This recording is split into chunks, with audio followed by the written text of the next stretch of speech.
Cara agar terhindar dari fitnah Dajjal. Keluarnya Dajjal merupakan satu perkara yang pasti. Dajjal akan berusaha menyesatkan manusia dari jalan Allah Subhanahu wa Ta'ala, sehingga orang yang beriman semestinya mengetahui sifat serta fitnah-fitnah Dajjal agar terhindar dari kesesatannya. Pengetahuan tentang kiat agar kita terlindungi dari fitnah Dajjal sangatlah penting, karena kita semua menyadari bahwa saat ini kita hidup di akhir zaman. Siapa saja yang nanti akan bertemu Dajjal, bisa saja ia akan terpedaya oleh fitnahnya dan menjadi pengikutnya. Nabi SAW telah menunjuki pada umatnya mengenai apa saja kiat untuk membentengi diri dari fitnah Dajjal. Beliau telah meninggalkan umatnya dengan penjelasan yang amat jelas. Karena fitnah yang satu ini adalah sebesar-besarnya fitnah yang ada hingga akhir zaman. Bahkan setiap Nabi selalu memperingatkan dari fitnah ini. Terkhusus Nabi Muhammad SAW sebagai penutup para nabi. Melanjutkan pembahasan serial Dajjal sebelumnya, berikut kami ulas cara untuk menghindari fitnah Dajjal. Pertama, berpegang teguh dengan ajaran Islam. Modal utama untuk menghadapi fitnah Dajjal adalah dengan mengenal ajaran Islam dengan benar, terutama lebih mendalami nama dan sifat Allah. Karena dengan mengetahui hal ini, seseorang pasti tidak akan tertipu dengan tipu muslihat Dajjal. Dajjal itu manusia biasa yang butuh makan dan minum, sedangkan Allah tidak demikian. Dajjal itu buta, sedangkan Allah tidak. Tidak ada seorang pun yang dapat melihat Allah di dunia sampai ia mati. Adapun Dajjal bisa dilihat oleh manusia, baik yang mukmin maupun yang kafir. Oleh karena itu, ini merupakan isyarat akan pentingnya iman, apalagi dengan mengenal serta memahami nama dan sifat Allah. Mengenai hal ini, kita dapat melihat pada kisah yang disebutkan dalam hadis Abu Sa'id Al-Khudri berikut ini. Dajjal muncul, lalu seseorang dari kalangan kaum mukminin menuju ke arahnya. Lalu bala tentara Dajjal yang bersenjata menemuinya. Mereka bertanya, "Mau kemana kamu?" Mukmin itu menjawab, "Hendak ke orang yang muncul itu." Mereka bertanya lagi, "Apa kamu tidak beriman kepada Tuhan kami?" Mukmin itu menjawab, "Rob kami tidaklah samar." Mereka berkata, "Bunuh dia." Lalu mereka saling berkata satu sama lain, "Bukankah Tuhan kita melarang untuk membunuh seseorang tanpa perintahnya?" Mereka membawanya menuju Dajjal. Saat orang mukmin melihatnya, ia berkata, "Wahai sekalian manusia, inilah Dajjal yang disebut oleh Rasulullah SAW.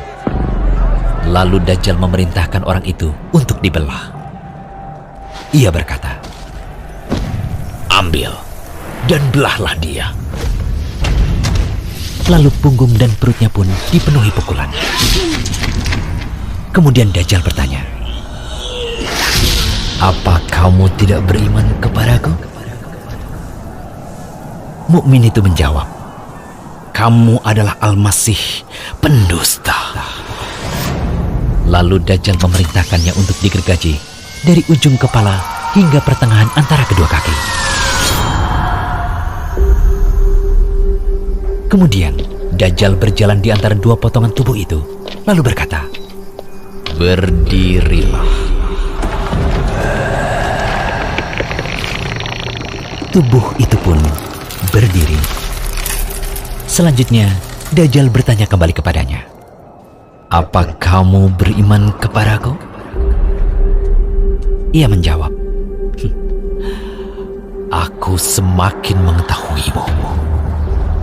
Kemudian orang mukmin itu berkata, "Wahai sekalian manusia, sesungguhnya Dajjal tidak akan bisa berbuat seperti ini lagi kepada siapapun setelah aku." Lalu Dajjal mengambilnya untuk disembelih. Tetapi Allah menjadikan anggota badan yang berada di antara leher dan tulang belakang itu seperti tembaga atau perak, sehingga Dajjal tidak mampu membunuhnya. Kemudian Dajjal memegang kedua tangan dan kakinya, lalu dilemparkan. Orang-orang mengiranya dilemparkan ke neraka, tetapi sesungguhnya ia dilemparkan ke surga. Setelah itu Rasulullah SAW bersabda, "Dia adalah manusia yang kesaksiannya paling agung di sisi Rabb seluruh alam." وحسنت مرتفقا. Kedua, berlindung pada Allah dari fitnah Dajjal, terkhusus dalam sholat. Dari Abu Hurairah radhiyallahu anhu, Rasulullah SAW bersabda, jika salah seorang di antara kalian melakukan tasyahud, mintalah perlindungan pada Allah dari 4 perkara. Allahumma inni a'udzubika min adzabi jahannam wa min adzabil qabr wa min fitnatil mahya wal mamat wa min syarri fitnatil masihid dajjal. Ya Allah, aku meminta perlindungan padamu dari siksa jahanam, dari siksa kubur, dari fitnah hidup dan mati, dan dari kejelekan fitnah Al-Masih Ad-Dajjal. Alhamdulillahilladzi anzala ala abdihil kitab wa lam yaj'al lahu 'iwaja. Ketiga, menghafal surat Al-Kahfi. Nabi SAW telah memerintahkan untuk membaca awal-awal surat Al-Kahfi agar terlindungi dari fitnah Dajjal. Dalam riwayat lain disebutkan akhir-akhir surat Al-Kahfi yang dibaca. Intinya surat Al-Kahfi yang dibaca bisa awal atau akhir surah.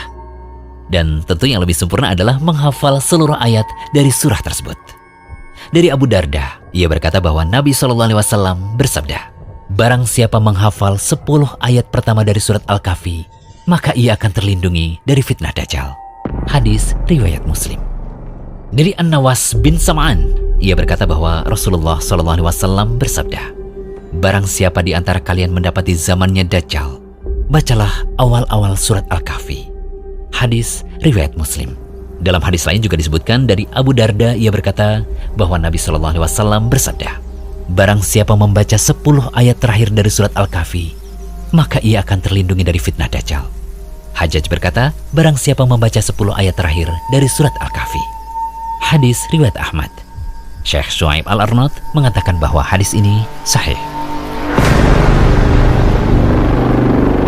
Imam Nawawi rahimahullah berkata, kenapa yang dianjurkan untuk dibaca adalah surat Al-Kahfi?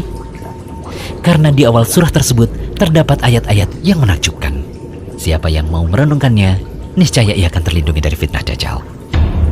Di dalam surah Al-Kahfi, sungguh banyak kisah-kisah yang dapat dijadikan ibrah. Mulai dari kisah penghuni gua, kisah Musa dan Khidir, dan kisah Dzulqarnain, juga terdapat penetapan hari kebangkitan.